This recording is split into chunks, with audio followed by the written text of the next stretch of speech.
Ito nga pala yung request mo, boss. Beef brisket. May nag-request niya pala sa akin, beef pares daw. Kaya tara, pagbigyan natin. So, beef brisket yung gamit natin. Maganda to kasi meron siyang fat and konting lited.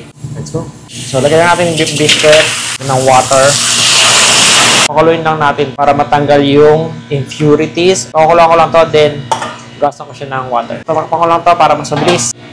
So, yun mga boss, kumukulo na to. Drain ko lang to, then hugasan ko lang siya ng water. Tayo ng oil, garlic, ginger, onion. Add natin yung beef. Mix lang natin to.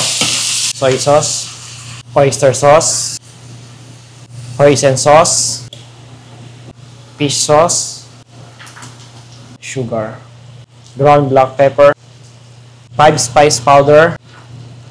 Wala akong star anise kaya dinagdagan ko na lang yung Chinese 5 spice powder. Ay tayo dito ng water. Matakpan ko lang hanggang sa lumambot yung karne. Siguro mga 1.5 hour to 2 hours. After 2 hours, so malambot na to mga boss. Lagyan lang tayo ng cornstarch. Laputin lang natin. Okay na yung ganito kalapot para sa akin mga boss. Kung gusto mo nga para na magandang video, paki-like and share. Paki-comment mo na nga pala kung taga saan ka at kung ano yung barko mo para naman mabati kita.